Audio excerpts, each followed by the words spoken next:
Oke, Assalamualaikum warahmatullahi wabarakatuh. Kenalkan nama saya Revi Rizatullah, saya dari STMIK Peranata Indonesia. Di sini saya akan mempresentasikan yang ada di layar, yaitu mata kuliah yang mana mata kuliah tersebut adalah pengantar manajemen bisnis. Nah, di sini di layar yang sudah kalian lihat, di sini ada tulisan sesi kedua. Ya, kenapa ada tulisan sesi kedua? Karena kebetulan saya mendapatkan materi untuk presentasinya itu di sesi kedua, sesi keempat, dan sesi keenam. Jadi ada 3 sesi. Jadi nggak perlu banyak basa-basi lagi. Ya, kita langsung lanjut aja ke materi yang pertama, itu di sesi kedua, pengantar bisnis. Let's go. Nah, materi pengantar bisnis sesi kedua. Yang dimana ini ada yang pertama itu pengertian perusahaan, lalu ada tempat pendudukan dan letak perusahaan, lalu ketiga ada perusahaan dan lembaga sosial, yang keempat ada macam lingkungan perusahaan, yang kelima ada pengaruh lingkungan terhadap perusahaan, dan yang terakhir ada pendekatan dalam melihat bisnis dan lingkungan. Nah, perusahaan suatu unit kegiatan produksi yang mengolah sumber-sumber ekonomi untuk menyediakan barang dan jasa bagi masyarakat, mendistribusikannya, serta melakukan upaya-upaya lain dengan tujuan untuk memperoleh keuntungan dan memuaskan kebutuhan masyarakat.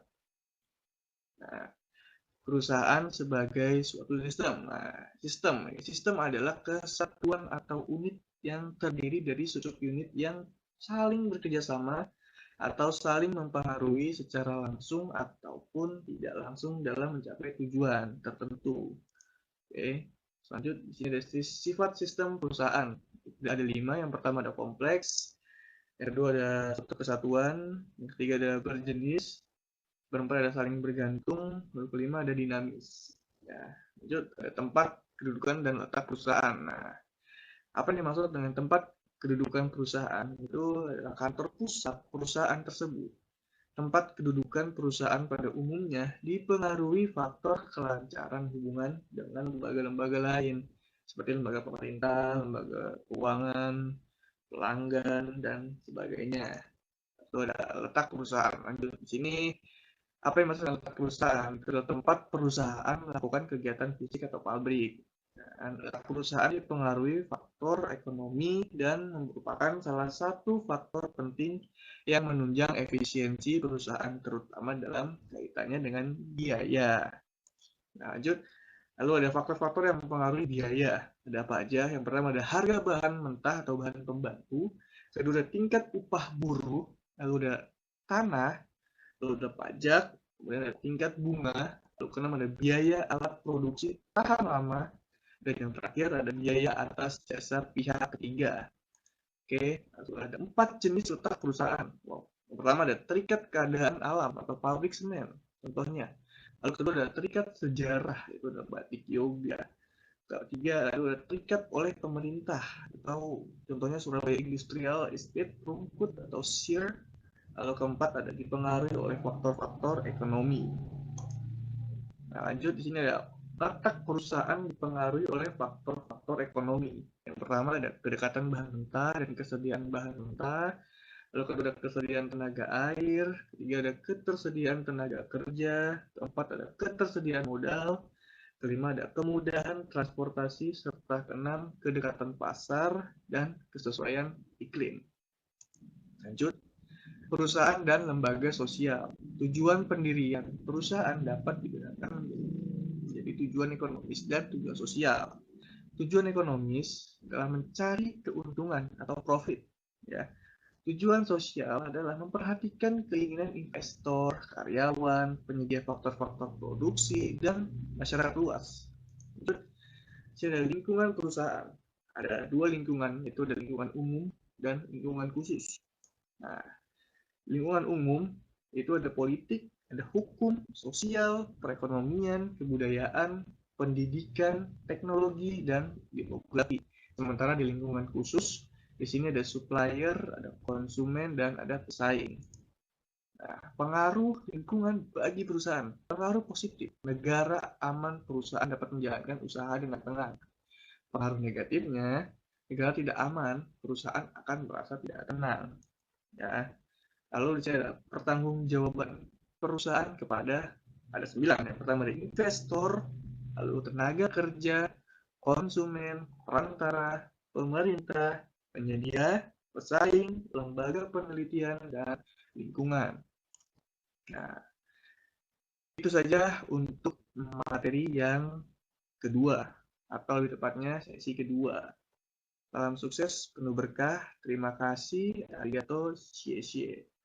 Sebelum kita lanjut ke sesi keempat, saya akan menjelaskan bahwa di pojok kiri atas saya, di layar Anda, itu ada nama saya, Ray Firjatullah, lalu ada nomor NPM atau nama pokok mahasiswa atau NPM punya saya, yaitu 1092.1094.0088.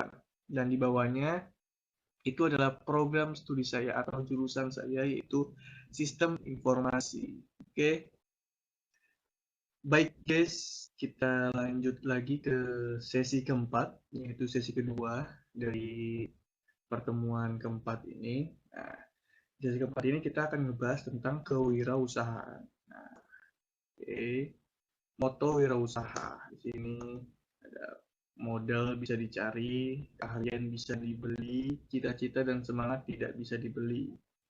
Ya, apa ciri wirausaha? Keinginan untuk berprestasi, untuk mendapatkan keuntungan, berani menanggung resiko, optimis, energik, kreatif, inovatif, adaptif, komunikatif. Apa kewirausahaan? Nah, kemampuan untuk menciptakan nilai tambah dari keterbatasan yang dimiliki melalui peluang usaha yang kreatif, mengelola sumber daya, dan berani menanggung resiko. Nah, kewirausahaan dasarnya kreativitas. Nah, kreativitas dasarnya itu adalah mimpi. Nah, tentang peluang usaha, profit, dan sebagainya. Mengapa banyak orang bermimpi tapi tidak menjadi wirausahawan? Nah, alasannya tidak memulai usaha, takut gagal atau rugi, tidak punya modal, umurnya sudah tua, tidak punya pengalaman, pesaing ketat, atau mitos. Nah, lanjut. Bagaimana memanfaatkan peluang usaha? Yang pertama, pelajari kebutuhan pasar. Lalu analisislah gagasan usaha Anda. Apa laku dijual, berapa biayanya, berapa keuntungannya. Dan lalu yang terakhir, mulailah usaha. Nah, bagaimana mempertahankan kehidupan usaha? Tentunya memenuhi kebutuhan pasar, mengelola usaha berbasis, tampil beda dalam hal kualitas, layanan, dan sebagainya. Nah, wirausahaan dibentuk atau diwarisi. Bagi mereka yang menyerah sebelum memulai, kewirausahaan adalah warisan. Nah, bagi yang mencoba dan mencoba kewirausahaan bisa dipelajari, dilatih, dan dibentuk. Oke. Usaha kecil, dagang bakso, es buah atau sembako, wortel, atau mie ayam. Nah, gak usah ikut pelatihan, tanya saja ke tetangga. Oke, gak berhasil, evaluasi. Yang ingin dikembangkan itu apa? Dagang bakso dengan 10 cabang, es buah dengan 20 gerobak, dan terusnya. Diperlukan yang namanya manajemen. Nah, bagaimana memilih usaha? Nah, sini umumnya mereka itu ikut-ikutan, nah, atau latah, juga sesuai dengan keterampilannya, atau dari hobi, atau usaha turunan. Berhasil atau nggak berhasil?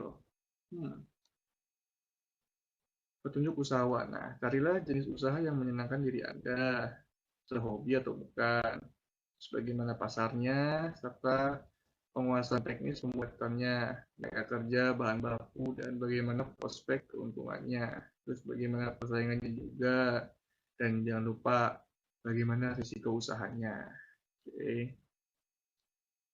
Dunia usaha penuh misteri. Nah, bagaimana pulingnya pajak preman, retribusi, pajak resmi. Nah, bagaimana dengan perizinan, bagi kita orang yang udah melakukan usaha kan. Nah, apakah keuntungannya kecil atau dalam nggak laku atau banyak pencurian dan sebagainya. itu mundur apa terus. Ini nasihat-nasihat dari usahawan yang sukses. Mulai usaha memang berisiko, tetapi tidak memulai jauh lebih berisiko karena tidak ada harapan perubahan atau kemajuan.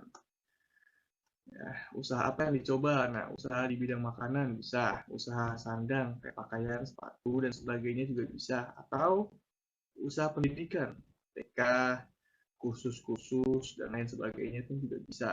Nah, usaha kecil yang kuat. Nah, jadi mulai dengan memberikan usaha tumbuhkan dan kembangkan. Nah, semua ditandai dengan ukuran yang lebih besar, produksi, omset, karyawan, atau modal. Nah, perkembangan ditandai dengan kemampuannya dalam merespon kondisi lingkungan. Oke, dengan tabelnya. Lanjut aja, ada perkembangan usaha waralaba, ada franchising. Nah, ini merupakan perikatan di mana salah satu pihak diberikan hak untuk memanfaatkan dan atau menggunakan hak atas kekayaan intelektual.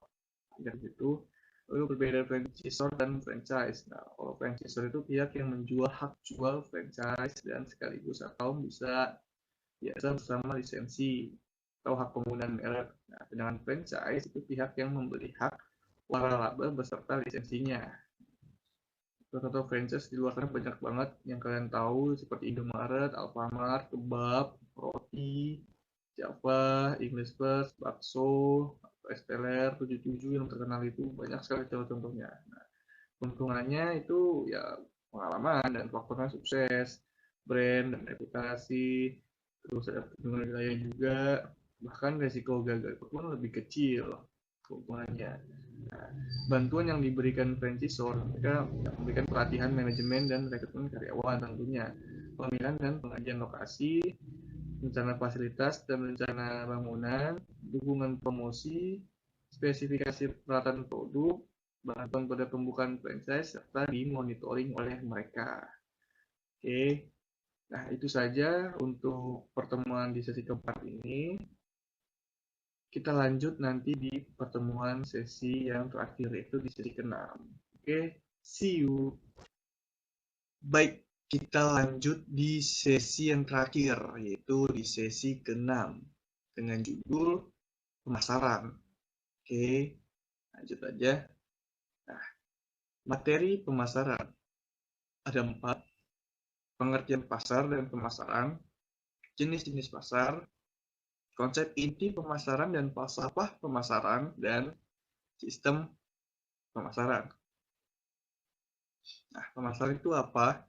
Mereka itu adalah suatu proses sosial dan manajerial dengan mana individu dan kelompok memperoleh apa yang mereka butuhkan dan inginkan. Keyword definisi pemasaran itu ada kebutuhan, keinginan, permintaan, produk, nilai, hingga hubungan.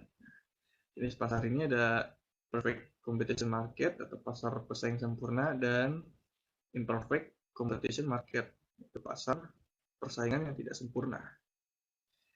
Lalu ada konsep inti pemasaran, penjualan, dan pemasaran. Proses pemasaran itu ada pengukuran dan peramalan permintaan, segmentasi pasar, penetapan pasar, sasaran, dan penentuan posisi pasar. Pengukuran dan peramalan permintaan. Nah, mengestimasi besarnya pasar sekarang dan waktu yang akan datang. Itu ya identifikasi produk pesaing, identifikasi volume penjualan sekarang, hingga potensi pertumbuhannya yang besar. Oke. Segmentasi pasar. Nah, pemasar harus menentukan segmen mana yang menawarkan kesempatan terbaik untuk perusahaan mencapai sasarannya. Nah, segmentasi pasar itu ada faktor geografik, demografik, psikografik, dan perilaku. Segmen pasar ini merupakan kelompok konsumen yang memberikan tanggapan dengan cara yang sama terhadap si perangkat rangsangan pemasaran. Nah, targeting, penetapan pasar sasaran.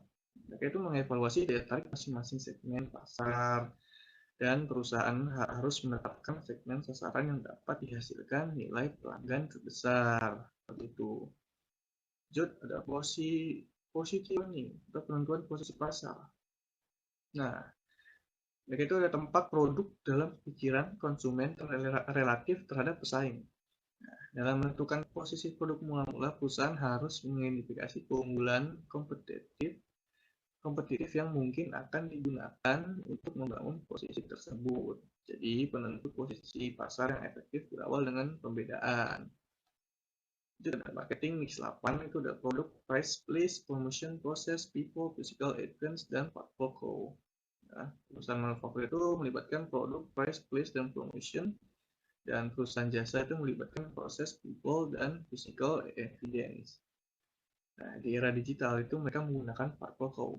Buat kalian yang nggak tahu Purple Cow itu apa, bisa di search di Google. Purple Cow itu sebenarnya seperti apa. Nah, di sini ada marketing mix-nya nih ya, antara produk dan harga. Di produk itu ada keputusan mengenai produknya, merek dan hak cipta. Tentu saja ada keputusan mengenai kemasan primer dan sekunder. Di harga, beberapa faktor yang mempengaruhi tingkat harga itu ada di perekonomian, penawaran dan permintaan, persaingan, dan daya beli masyarakat. Beberapa metode itu mereka ada penetapan harga dan ada beberapa strategi penetapan harganya. Di metodenya itu ada cost plus pricing, markup pricing, penetapan harga break even, dan penetapan harga dalam hubungannya dengan pasar. Sementara di strategi penetapan harga itu mereka menetapkan penetapan harga psikologis, potongan pembelian, penetapan harga geografis, dan skilling price.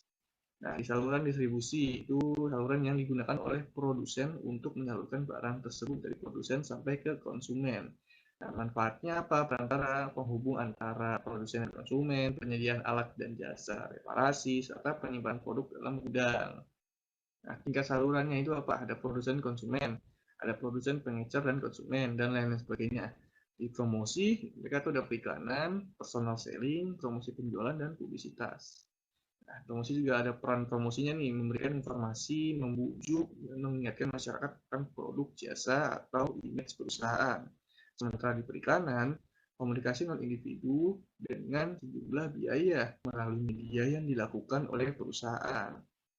Nah, media periklanan ini melibatkan ada surat kabar, majalah, radio, televisi, pos, internet, bahkan media sosial. Nah, keputusan tentang media tersebut kan jangkauan, frekuensi, dan pengaruh. Nah, personal selling itu persiapan sebelum penjualan atau prospecting. Penentuan lokasi pembeli potensial, pendekatan, dan pendahuluan. Sementara di promosi penjualan, mereka ada peragaan, ada pameran, ada hadiah, dan contoh barang. Nah, sini ada publisitasnya itu merupakan sarana promosi melalui media. Sementara sifatnya itu adalah positif dan negatif. Terima kasih, arigato, shishie. Nah, ini adalah pertemuan yang terakhir, yaitu di sesi ke-6. Kita sudah awali dari sesi pertama, kedua, hingga yang sekarang selesai di sesi ketiga. Oke, cukup sekian saja yang dapat saya sampaikan mengenai mata kuliah pengantar manajemen bisnis ini. Selebihnya, saya ucapkan terima kasih. Jika ada salah kata, mohon dimaafkan. Jadi, see you.